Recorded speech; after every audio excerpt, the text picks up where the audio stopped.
À l'hôtel, mon fiancé n'est jamais venu. Sa mère a arraché mon voile et versé du vin sur ma robe. Tu n'étais qu'un bouche-trou. Elle a ri quand je me suis effondrée. Une voix derrière moi a dit « Ne craque pas ». Son patron milliardaire s'est avancé. « Épouse-moi plutôt ».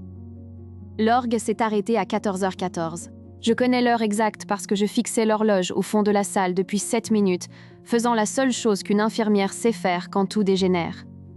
Je comptais, mesurais, essayais de diagnostiquer la situation avant que le patient ne rende l'âme. Mon bouquet était composé de roses blanches, 24 d'entre elles, parce que Ryan avait dit que 24 était notre chiffre. La date de notre rencontre, le 24 juin. Le numéro de l'appartement où j'habitais quand je l'ai embrassé pour la première fois. Le nombre d'heures dans une journée, et chacune d'elles, je veux la passer avec toi, Maya. J'avais levé les yeux au ciel à ce moment-là. J'avais gardé les roses quand même. Les épines me coupaient les paumes. Je n'avais pas lâché prise. 400 personnes me fixaient. Les vitraux projetaient des fragments de lumière colorés sur le sol de marbre. Et je me souviens avoir pensé que c'était presque beau. Comment une église pouvait transformer même une catastrophe en quelque chose de lumineux. Les demoiselles d'honneur derrière moi étaient devenues si immobiles que je ne les entendais plus respirer. Ma demoiselle d'honneur, Danielle, le docteur Daniel Reyes, chirurgienne traumatologue, certifiée imperturbable sous pression, avait tendu la main une fois et touché mon épaule. Je l'avais repoussée sans me retourner parce que je regardais le premier banc. Elle était assise les jambes croisées. Un verre de vin rouge équilibré entre 2 doigts comme si elle était à un vernissage. Margaret Vance, la mère de Ryan. Elle portait de l'argenté, pas du champagne, pas de l'ivoire, pas un gris tourterelle de bon goût. Des paillettes argentées avec un décolleté plongeant et une fente montante. Une robe qui coûtait plus cher que la mienne et qui disait discrètement mais sans équivoque « C'est mon événement. Tu es l'accessoire. » Elle n'avait pas appelé Ryan. C'est ce qui m'a tout dit. Quand votre fils a 45 minutes de retard à son propre mariage, vous l'appelez. Vous faites les 100 pas. Vous attrapez l'officier par le coude. Vous envoyez son témoin courir au parking. Vous faites quelque chose qui ressemble à de l'inquiétude. Margaret Vance s'est assise sur son banc musique et a siroté son vin et a souri aux gens qu'elle reconnaissait et n'a pas une seule fois cherché son téléphone. Elle savait déjà. Je dois revenir en arrière. Je dois expliquer comment une infirmière en soins intensifs de 31 ans avec un diplôme d'études supérieures et, j'avais toujours cru, une reconnaissance fonctionnelle des formes s'est retrouvée debout à un hôtel dans une robe de mariée ensanglantée devant 400 témoins, pendant qu'une femme qu'elle avait essayé d'aimer pendant 3 ans démantelait systématiquement sa vie en temps réel. La réponse courte est que l'amour vous fait voir ce que vous voulez voir. La réponse plus longue commence 18 mois avant le mariage, la nuit où Ryan Vance est entré aux urgences du centre médical Saint-Augustine avec une lacération à l'avant-bras qui s'est avérée superficielle et un égo qui s'est avéré structurel. Il était beau. C'est la partie que j'ai le moins honte d'admettre. Cheveux foncés, mâchoire comme un film, toujours le genre de main qui semble appartenir à un piano. Il était analyste junior chez Titan Corporation à l'époque, ce que j'ai trouvé légèrement impressionnant, sans trop savoir ce que Titan faisait réellement. Il a dit des choses drôles pendant que je lui recousais le bras. Il m'a demandé mon numéro quand j'ai eu fini. Je le lui ai donné. C'était la décision la plus impulsive que j'ai prise en une décennie, et pendant longtemps, cela m'a semblé la meilleure.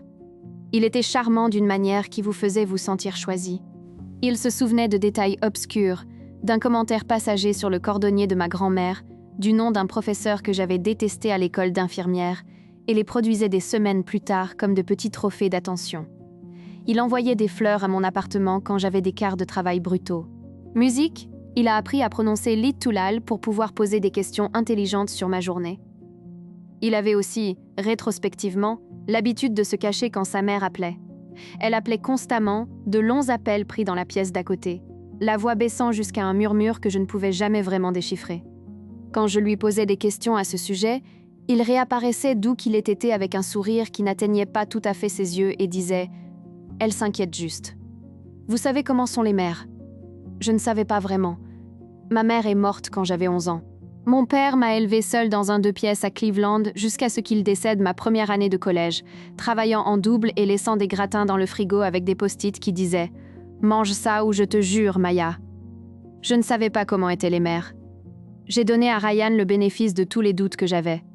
La première fois que j'ai rencontré Margaret Vance, C'était lors d'un dîner qu'elle a organisé dans sa maison de ville de l'Upper East Side, 14 mois après le début de la relation entre Ryan et moi. La table était dressée avec de la porcelaine qui coûtait plus cher que ma voiture. Il y avait 2 autres couples, tous deux de la vieille richesse, parlant couramment le langage des fondations, des conseils d'administration et des maisons d'été dans des endroits où je n'étais jamais allée. Margaret m'a placée au bout de la table, m'a servi un verre de vin plus petit que celui des autres et a passé le dîner à ne me parler qu'en posant des questions. « Et qu'avez-vous étudié ? Et où avez-vous fait vos études ? Et est-il vrai que les infirmières peuvent gagner des salaires très confortables maintenant ?» Chaque question était posée avec un sourire qui ne changeait jamais. Le sourire d'une femme qui avait déjà rendu son verdict et qui documentait simplement son raisonnement. J'en ai parlé à Danielle après. Elle a écouté, les bras croisés, son visage de chirurgienne, puis a dit « Fuis ». J'ai musique ri, je suis restée. La demande en mariage est arrivée 8 mois plus tard, sur un toit avec des guirlandes lumineuses et du champagne, et Ryan à genoux avec une bague que j'ai appris plus tard que Margaret avait choisie et payée. J'ai dit oui. J'ai pleuré. J'ai appelé Danielle à minuit et j'ai encore pleuré. Avec le recul, je peux suivre l'escalade par intervalles de 3 mois, comme une progression de maladie. 3 mois avant le mariage, Margaret Vance a commencé à s'immiscer dans toutes les décisions de planification.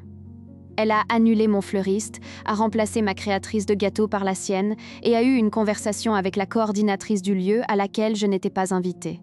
Et cela a entraîné la restructuration du plan de table, musique, de sorte que mes collègues et amis de Sainte-Augustine ont été déplacés à l'arrière de la salle. Quand j'en ai parlé à Ryan, il a dit « Elle veut bien faire, elle a juste beaucoup d'opinions ». J'ai fait remarquer que j'avais aussi des opinions.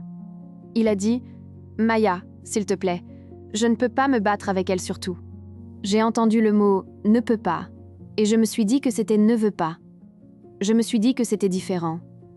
6 semaines avant le mariage, Ryan a commencé à travailler tard. Ce n'était pas inhabituel. Il avait gravi les échelons rapidement chez Titan et son patron, Julian Thorne, était le genre de PDG dont on faisait le portrait dans les magazines sous des titres comme « L'homme qui ne dort jamais ». J'avais vu Thorne lors d'un événement d'entreprise, un gala de charité où Ryan m'avait emmené le printemps précédent. Il était grand, discrètement vêtu, avec ce genre d'immobilité autour de laquelle les pièces se réorganisaient. On me l'avait montré de l'autre côté d'une salle de bal, et j'avais pensé « Cet homme a l'air de n'avoir jamais été surpris de sa vie ». Les nuits tardives de Ryan ne m'inquiétaient pas. Ce qui m'inquiétait, c'est qu'il avait commencé à emporter son téléphone dans la salle de bain. Une petite chose, une chose insignifiante, me suis-je dit. 2 semaines avant le mariage, j'ai surpris un appel téléphonique. Ryan avait oublié que j'étais à la maison. J'étais rentrée tôt d'un quart de nuit, silencieuse dans ma blouse, et j'étais restée dans le couloir devant la cuisine, pendant qu'il disait d'une voix plus basse et plus prudente que la musique-voix qu'il utilisait avec moi. « Mère, je t'ai dit que c'était réglé. » Elle ne sait rien. « Oui, je sais pour Sterling. Je sais. Je ferai attention. » Je suis retournée dans la chambre. Je me suis assise sur le bord du lit. J'ai fixé le mur pendant longtemps. Musique Sterling ? Je ne connaissais personne qui s'appelait Sterling. Je me suis dit que j'avais mal entendu. Je me suis dit que « c'est réglé » signifiait quelque chose d'inoffensif. Un problème de fournisseur, un conflit d'horaire, une affaire de travail. Je me suis dit que la voix prudente était juste Ryan qui gérait sa mère comme il le faisait toujours. Je me suis dit beaucoup de choses pendant ces 2 semaines. J'ai terminé de planifier mon mariage. J'ai récupéré ma robe à la boutique. J'ai eu mon dernier essayage avec Daniel debout derrière moi dans le miroir disant « Mon Dieu, Maya, tu es incroyable ». Et moi souriant à nous deux comme si j'y croyais. Deuxième partie. Que se passe-t-il quand la pièce devient silencieuse ? Elle s'est levée musique à 14h21. Margaret Vance s'est levée du premier rang avec l'élégance tranquille d'une femme qui attendait ce moment précis toute sa vie.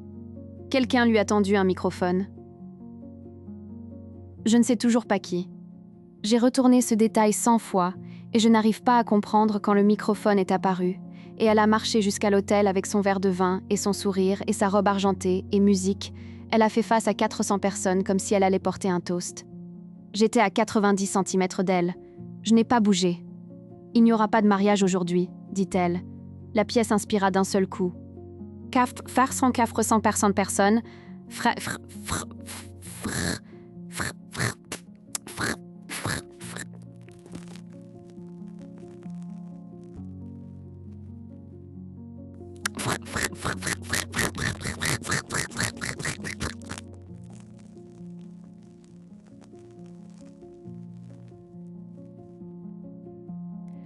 Mais lac se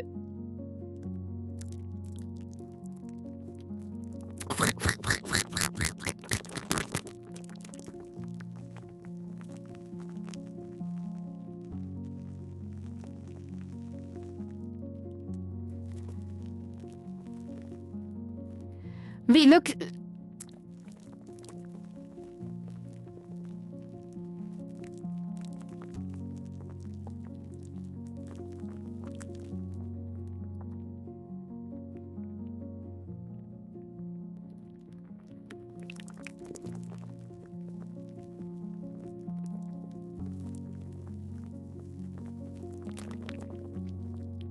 Musique, et sa voix était sonore, résonnante.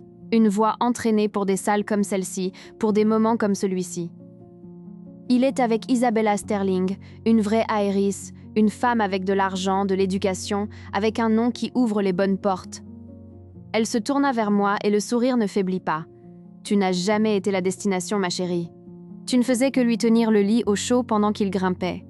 Un substitut. » Elle l'a dit comme une catégorie, comme un système de classement. J'ai été dans des salles d'urgence et j'ai vu le moment où quelqu'un réalise qu'il est en train de mourir. Je sais à quoi ça ressemble quand la compréhension qu'une personne a de sa propre vie bascule irrévocablement sur son axe. Je connais ce visage. Je connais l'immobilité.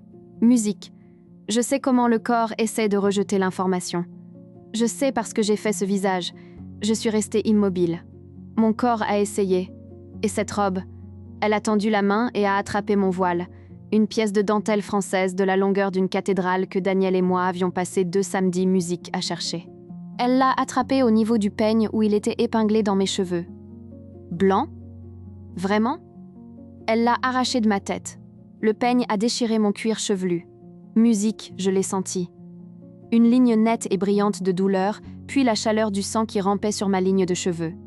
Mes cheveux sont tombés sur mes épaules en nœuds. Le chignon soigné se défaisait. Et je suis restée là, les paumes et le cuir chevelu en sang. Et je n'ai toujours pas bougé. Parce que je calculais.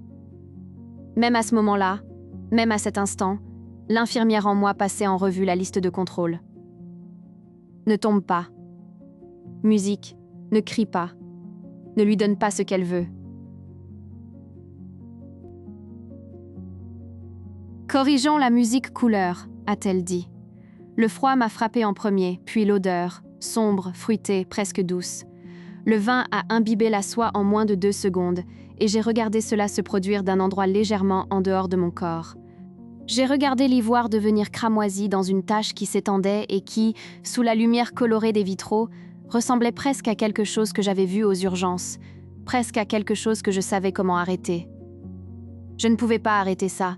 Je suis tombée à genoux, non pas parce que je l'avais choisi, mais parce que mes jambes ont décidé que l'information était trop lourde, que le corps avait atteint ses limites, que le sol en marbre était l'endroit où nous allions rester un moment. J'ai senti le froid de la pierre à travers la robe ruinée, et j'ai fixé le sol, et j'entendais des gens rire, de vrais rires, venant de l'arrière, vifs et musique insouciants, et je me souviens avoir pensé « C'est le pire moment de ma vie, et quelqu'un dans cette pièce trouve ça drôle. » Le vin coulait de mon menton, 400 personnes. L'une d'elles avait sorti son téléphone. Je pouvais voir le petit rectangle de lumière au bord de ma vision. « Retourne à tes bassins, infirmière », a dit Margaret Vance, musique. Et puis je l'ai entendu. Des pas pressés, pas en courant, délibérés, talons pointe, mesurés, les pas de quelqu'un qui avait décidé exactement ce qu'il faisait et qui n'allait pas se laisser presser. Le son a traversé le bruit ambiant de la pièce, comme un son clair traverse le bruit statique. Musique, clic, clic, clic, chaque pas atterrissait comme un verdict. Le rire s'est éteint. Je ne sais pas si c'était les pas ou la température, mais j'ai senti la pièce changer. J'ai, musique, travaillé aux urgences pendant 6 ans. Je sais ce que ça fait quand un espace passe du chaos à l'ordre, parce que quelqu'un d'autorité y est entré. J'ai senti ce changement avant de le voir. Julian Thorne s'est accroupi à côté de musique, moi sur le marbre imbibé de vin. Il portait un costume anthracite qui, je l'apprendrai plus tard, coûtait 11 000 $. Il s'agenouillait dedans sans aucune préoccupation apparente. Il était assez proche pour que je puisse voir son visage clairement, anguleux, contrôlé, l'expression dépouillée de tout sauf de la concentration. Et il me regardait comme je regarde un patient qui est sur le point d'abandonner, comme s'il n'allait pas laisser cela arriver. « Regardez-moi », a-t-il dit. Sa voix était calme. Ce n'était pas un homme qui avait besoin de se projeter. Ne vous effondrez pas. Pas quand vous êtes sur le point de gagner. Troisième partie. Ce qu'il savait. Et quand il le savait, il s'est levé. Il m'a pris la main et m'a tiré vers le haut. Et je me suis levée lentement, instable sur mes talons. J'avais pratiqué la marche pendant 2 semaines, et j'ai retrouvé mon équilibre. Et je me suis tenue à côté de Julian Thorne. Et je ne savais pas ce qui se passait, mais je faisais confiance à ce que quelque chose se passait. Comme on fait confiance à un chirurgien qui entre en salle d'opération et qui n'explique pas chaque étape. On voit juste la certitude et on suit. Il s'est tourné musique pour faire face à la pièce. Il n'a pas cherché de microphone. Il n'en avait pas besoin. Il y a 3 ans, Julian a dit « J'étais sur l'autoroute 95, une voiture en feu. J'étais piégé, en sang, et conscient assez longtemps pour voir plusieurs dizaines de véhicules ralentir, prendre des photos et repartir. Un silence de mort. Le genre de silence qu'une église pleine de 400 personnes peut produire est extraordinaire. Il a une masse. Il a musique du poids. Je l'ai senti pressé sur mes tympans. Une personne s'est arrêtée, a-t-il continué. Elle a brisé une vitre à main nue. Elle m'a tiré dehors. Elle a utilisé ses propres vêtements pour appliquer une pression sur les blessures de ma poitrine et de mon bras. Et quand les ambulanciers sont arrivés, elle était partie. Une pause. Je la cherche depuis 3 ans. Il s'est tourné et m'a regardé et j'ai senti le sol s'incliner parce que je me suis souvenu de l'I-95. Je me suis souvenu du 2 juin, il y a 3 ans, sortant d'une double garde à Saint-Augustine, rentrant chez moi dans ma Honda Accord 2019, dans mon ensemble de gommage de rechange, parce que j'avais ruiné la première paire. Je me suis souvenu d'avoir vu la fumée et de m'être arrêtée avant j'avais consciemment pris la décision de m'arrêter, car c'est ce qu'il faut faire. C'est ce que 6 ans d'infirmerie d'urgence vous apprend à faire. Je me suis souvenu d'un homme dans une voiture en feu et des 3 voitures qui sont passées pendant que j'étais encore au téléphone avec le 911. Je me suis souvenu d'avoir frappé la fenêtre avec mon coude 2 fois avant qu'elle ne cède. Je me suis souvenu de son poids, beaucoup plus lourd que ce à quoi je m'attendais, et de la façon dont j'avais déchiré l'ourlet de ma blouse pour panser la blessure sur sa poitrine. Je me suis souvenu d'être partie quand les ambulanciers sont arrivés parce que je devais être de retour à Saint-Augustine dans 4 heures. Et je n'avais pas musique pensée. Je n'avais vraiment pas pensé qu'il y avait quoi que ce soit de remarquable là-dedans. Je n'avais rien dit à personne, pas même à Daniel. C'était juste un mercredi. Margaret Vance était devenue blanche. Pour la première fois depuis le début, le sourire était musique partie. Quant à Isabella Sterling, continua Julian, et sa voix changea. Elle devint froide. La façon dont une salle d'opération devient froide, contrôlée et précise, est entièrement impitoyable. C'est une actrice. Son nom est Cara Wells. Elle est représentée par la Meridian Theatre Company à Londres, et je l'ai engagée il y a 11 semaines. Le microphone que Margaret tenait encore tomba au sol. Le Larsen hurla à travers les haut-parleurs, puis s'éteignit. Quoi? La voix de Margaret, musique, sortit dépouillée de son entraînement, brute, petite. Mon employé, dit Julian, était fiancé à la femme qui m'a sauvé la vie. J'ai découvert cela il y a 14 semaines grâce à une vérification des antécédents qui était de routine et qui s'est avéré tout sauf. Il laissa cela s'installer. J'avais besoin de savoir quel genre d'homme était Ryan Vance. Alors, j'ai fait ce que n'importe qui à ma place ferait. J'ai construit un test. Musique. Le quasi-sourire était précis et froid comme un scalpel. J'ai introduit un faux aéris, une fausse fusion, une fortune familiale fabriquée et un monde social dans lequel Ryan avait toujours voulu entrer. J'ai fait en sorte que cela paraisse très convaincant. Je lui ai donné toutes les occasions de s'en éloigner. Il regarda le siège vide de Ryan. Il a vendu sa fiancée en 22 heures. Il a dit à Cara qu'il croyait être Isabella Sterling, que ses fiançailles étaient essentiellement une formalité. Que Maya Callaway était une infirmière avec qui il était par commodité. Que, une fois la fusion finalisée, il prévoyait de mettre fin aux choses discrètement. Julian fit une pause. J'ai les enregistrements. Mes avocats les ont déposés ce matin dans le cadre d'un examen de la conduite au travail. Le poste de Ryan Vance chez Titan Corporation a été résilié à 9h00 aujourd'hui. Le murmure qui traversa la pièce était bas et régulier, comme une marée montante. Madame Vance, musique, les yeux de Julian la trouvèrent. « Je crois que vous étiez au courant de l'arrangement avec Mademoiselle Wells. Je crois que vous avez coordonné avec votre fils pour vous assurer que Maya serait dans ce bâtiment, dans cette robe. Musique, disponible pour être humiliée devant autant de témoins que possible. Mon équipe juridique vous contactera. » Margaret Vance s'assit. Les portes à l'arrière de l'église s'ouvrirent en grand. Musique, Ryan Vance descendit l'allée en courant. Cravate de travers, chemise débraillée, une chaussure légèrement défaite, respirant de la manière haletante d'un homme qui a sprinté sur plusieurs pâtés de maison et ne comprend pas pourquoi le monde s'est réorganisé en son absence. Il s'arrêta net quand il me vit. Quand il vit Julian à côté de moi, quand il comprit la situation, et je le regardais la comprendre. Je regardais ses yeux parcourir rapidement les invités figés et sa mère au visage blanc et le marbre imbibé de vin et moi. Et je le regardais commencer à calculer. C'est la partie que je veux que vous compreniez. C'est la partie que je rejoue.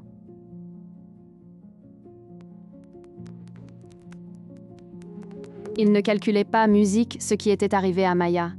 Il calculait ce que cela signifiait pour Ryan. Patron, il respirait encore difficilement. Qu'est-ce que Maya? Que se passe-t-il? Pourquoi est-ce que musique vous arrivez juste à temps? Dit Julian agréablement. Asseyez-vous à l'arrière. Vous êtes un invité maintenant. Ryan se dirigea vers moi. Sa main se posa sur mon bras et je la laissai là un instant parce que je voulais le regarder. Vraiment? Regardez. Une dernière évaluation lucide. Je vis la sueur à ses tempes, la panique dans ses yeux, les calculs rapides qui se déroulaient derrière son visage. Je cherchais musique, le chagrin. Je cherchais la culpabilité. Je cherchais un seul instant où son inquiétude était pour moi, pour ce que je traversais, pour le sang sur mon cuir chevelu, pour les 400 personnes qui avaient été témoins de ma démolition. Je ne trouvais rien. Pas une seule pensée pour moi. Maya, écoute-moi. Sa voix était tombée au registre intime qu'il utilisait quand il voulait quelque chose. Je t'aime. J'ai fait une terrible erreur. Ma mère, elle me faisait pression depuis des mois. Je ne pouvais pas. Je ne savais pas comment. Je veux vous dire qu'il y a eu une longue pause dramatique ici. Il n'y en a pas eu. J'ai lâché les roses. Elles ont frappé le marbre et le son était très doux. Je me suis tournée vers Julian. Il me regardait avec cette même immobilité concentrée, ne me guidant pas, ne faisant rien, juste présent, attendant. J'ai attrapé ses revers et je l'ai embrassé. Je veux être honnête à propos de ceci. Ce n'était pas prévu. Ce n'était pas stratégique. C'était l'action d'une femme qui venait de voir chaque instinct prudent et mesuré qu'elle avait supprimé pendant 3 ans s'envoler en un seul après-midi. Et ce qui restait en dessous était quelqu'un qui en avait marre d'être prudente. C'était une impulsion. C'était de la fureur. C'était quelque chose que je ne peux pas expliquer entièrement et pour lequel je ne me suis jamais excusée. Il a figé pendant une demi-seconde, une respiration. Il est resté complètement immobile. Et puis ses bras se sont enroulés autour de moi et il m'a tenue avec la fermeté de quelqu'un qui n'allait nulle part. Et l'église était absolument silencieuse. Et j'ai entendu Ryan faire un bruit derrière moi qui était quelque part entre mon nom et une question. Quand je me suis retirée, je me suis tournée vers l'officiant. C'était un homme gentil, le père Gregory Chen, qui officiait des mariages dans cette église depuis 22 ans. Il regardait entre moi et Julian et moi encore avec une expression de profonde incertitude ecclésiastique. « Oui, je le veux », ai-je dit. Ce n'était pas techniquement légalement contraignant. Le père Chen nous l'expliquerait très gentiment beaucoup plus tard autour d'un thé dans la sacristie. Il y a des formulaires, il y a des papiers, il y a une licence. Mais il a fait ce que je pense que tout homme de foi raisonnable fait quand une femme dans une robe imbibée de vin sur un sol de marbre ensanglanté le regarde avec ce genre de certitude. Il a prononcé les mots. Le cri de Ryan a rebondi sur le plafond voûté, musique. 2 des membres de l'équipe de sécurité de Julian, des hommes que je n'avais pas remarqués, positionnés près des portes arrière comme des éléments architecturaux, se sont déplacés vers l'allée avec l'efficacité silencieuse de personnes qui avaient été briefées. Ryan a été escorté dehors, hurlant toujours, et le son de lui a diminué puis s'est arrêté, et la porte s'est refermée, et l'église est redevenue silencieuse. La cérémonie a duré 11 minutes. 4e partie. Musique, après la suite nuptiale, le lieu était très blanc. Murs blancs, stores blancs longs, coiffeuse blanche avec un anneau d'ampoule de théâtre, je me tenais devant le miroir et regardais le vin couler sur le sol de l'ourlet de ma robe. Et j'ai évalué la situation comme j'évaluerais un patient. Lacération du cuir chevelu, mineur, paume, plaie perforante superficielle dues aux épines, robe, perte totale, moi-même, musique, intacte. Je tremblais. Mes mains ne s'arrêtaient pas, je les ai pressées à plat contre mes cuisses et j'ai respiré par le nez, expiré par la bouche, le rythme que j'enseigne aux patients en douleur. Danielle est entrée la première. Elle n'a rien dit, ce qui est l'une des choses que j'aime le plus chez elle. Elle s'est juste assise à côté de moi sur la chaise longue et a posé sa main sur la mienne, et nous sommes restées assises comme ça pendant un moment. Puis elle a dit « Alors Julianne Thorne, je sais, ai-je dit. Je veux dire Maya, je sais. » Il s'est agenouillé sur du marbre dans un costume à 11 000 $. « Danielle, pour toi ?» On a frappé à la porte. Elle a ouvert. Julianne était dehors, tenant une housse de vêtements, composée et correcte, comme si les 2 dernières heures avaient été une réunion de conseil légèrement mouvementée. « Il y a une réception », a-t-il dit. 270-400 invités sont toujours dans le bâtiment. Les traiteurs continuent. Le groupe a commencé il y a environ 10 minutes. Il a fait une pause. Je ne voulais pas présumer, mais je pensais que vous voudriez peut-être une alternative. Il a tendu la housse de vêtements. Je l'ai dézippée, musique, charmeuse de soie cramoisie, longue jusqu'au sol, avec un corsage structuré et un dos qui tombait bas et net. Il avait le poids et la qualité particulière de quelque chose fait pour un corps spécifique. Mon corps, ai-je réalisé en le tenant. Ceci a été fait pour moi, ai-je dit. Il y a 12 semaines, a-t-il dit après que j'ai confirmé que c'était vous. Il a fait une pause. J'espérais que vous n'en auriez jamais besoin. J'espérais qu'il réussirait le test musique, mais je voulais que vous ayez quelque chose qui vous attende juste au cas où. Je l'ai regardé longtemps. Qui êtes-vous ? Ai-je demandé. Parce que j'avais besoin de l'entendre. Parce que debout dans une robe détruite, dans une pièce blanche. J'avais besoin que quelque chose soit réel. Ses yeux ne se sont pas détachés des miens. L'homme qui attend depuis 3 ans de répondre à cette question, a-t-il dit. Épilogue. 14 mois plus tard. Les poursuites judiciaires contre Margaret Vance ont été déposées par les avocats de Julianne le lundi suivant le mariage. Les accusations concernaient la coordination d'un stratagème visant à nuire émotionnellement à un particulier. Et celle-ci m'a même surprise. Fraude civile, musique, liée au contrat que Margaret avait signé avec le lieu et les fournisseurs, sous prétexte d'un événement légitime. Docteur, Patricia Hollis, une psychologue légiste retenue par l'équipe juridique de Julianne, a fourni une évaluation formelle utilisée dans l'affaire civile. L'avocat de Margaret a réglé à l'amiable pour un montant que mon propre avocat, une femme vive et sans sourire nommée Rachel Music Kim, qui avait 30 ans d'expérience en litige civil et zéro patience pour les bêtises, a décrit comme significatif. Le licenciement de Ryan Vance de Titan Corporation a été maintenu. Il a tenté de déposer une plainte pour licenciement abusif. Elle a été rejetée en février. J'ai appris d'un ancien collègue qu'il avait à déménager dans la maison de sa mère dans le Connecticut, après l'expiration de son bail d'appartement à Tribeca. Je n'y ai pas beaucoup réfléchi. L'enregistrement que les enquêteurs de Julianne avaient fait des conversations de Ryan avec Isabella Sterling a été versé au dossier des procédures civiles comme pièce C. Je l'ai écouté une fois dans la salle de conférence de Rachel Kim, assise à côté de Danielle, qui m'a tenu la main tout du long. Entendre la voix de Ryan expliquant en termes décontractés et détaillés pourquoi j'étais musique pratique et ce qu'il avait l'intention de faire une fois qu'il aurait obtenu l'argent de Sterling. Je n'ai pas de mots propres pour décrire ce que j'ai ressenti. C'était comme la confirmation de quelque chose que je soupçonnais depuis plus longtemps que je ne l'avais admis. Et c'était comme être coupé. Et c'était comme le soulagement particulier d'une blessure infectée enfin nettoyée correctement. Ça faisait moins mal que prévu. Ça m'a surprise. Ce à quoi je ne m'attendais pas, c'était la vidéo. Quelqu'un au mariage avait enregistré le moment de Margaret à l'hôtel. Bien sûr qu'il l'avait fait. Il y avait 400 personnes, et c'était en 2024, et nous sommes la génération qui documente tout. La vidéo durait 9 minutes, et elle commençait avec le vin et se terminait avec Julianne me tirant sur mes pieds, et elle a été postée sur 3 plateformes différentes avant que je ne change de robe. Le lundi matin, elle avait été vue 11 millions de fois. Le mercredi, elle était rapportée par des médias que je lisais effectivement. Les commentaires disaient des choses que je ne vais pas répéter en détail, sauf pour dire que le consensus était clair. Une femme qui avait travaillé aux urgences pendant 6 ans, qui avait passé sa matinée de mariage à faire un quart de 6 heures parce qu'une collègue s'était portée malade, qui s'était tenue dans une robe imbibée de vin sur un sol en marbre et n'avait pas dit un seul mot alors qu'elle était systématiquement démolie. Cette femme, a décidé Internet, avait mérité tout ce qui allait suivre. Julian et moi nous sommes mariés légalement un mardi d'octobre dans un tribunal du bas Manhattan, avec Daniel comme témoin et le directeur financier de Julian, un homme sec et brillant nommé Harold Marsh, comme le sien. Nous sommes allés dîner après dans un restaurant qui n'exigeait pas de réservation, parce que Julian, il s'est avéré, avait un arrangement discret avec le maître d'hôtel de la plupart des restaurants dans un rayon de 12 pâtés de maison. J'ai porté une robe bleu marine et des chaussures plates, et j'ai mangé des pâtes. Et à un moment de la soirée, j'ai ri de quelque chose qu'il a dit. Quelque chose de sec et d'inattendu, et j'ai vu son expression changer d'une manière que je n'avais jamais vue auparavant.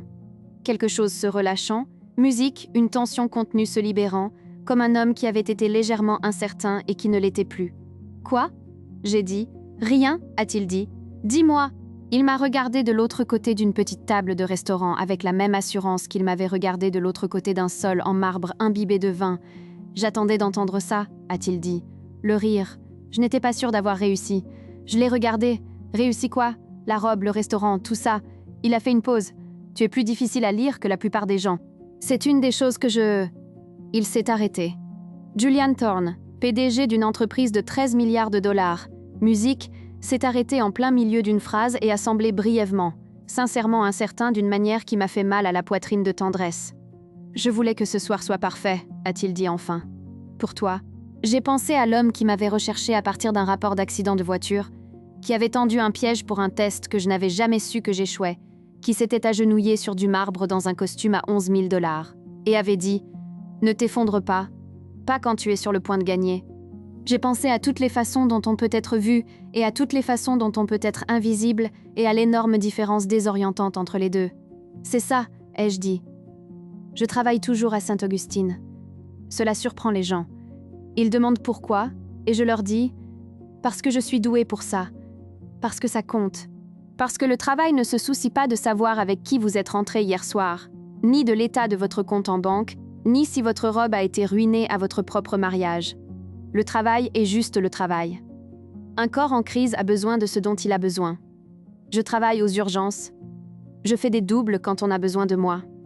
Je rentre parfois à 3 heures du matin et Julian est éveillé, en train de lire, et il me tend du thé sans me demander comment ça s'est passé, parce qu'il sait que je lui dirai si je veux et que j'ai besoin d'1 minute d'abord.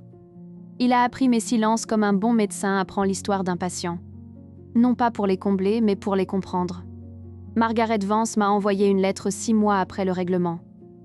Je ne l'ai pas ouverte. Je l'ai donnée à Rachel Kim qui a dit qu'elle contenait quelque chose qui pourrait être charitablement décrit comme des excuses et moins charitablement comme une stratégie juridique. J'ai dit à Rachel de faire ce qu'elle pensait être juste. Je n'ai plus jamais pensé à la lettre.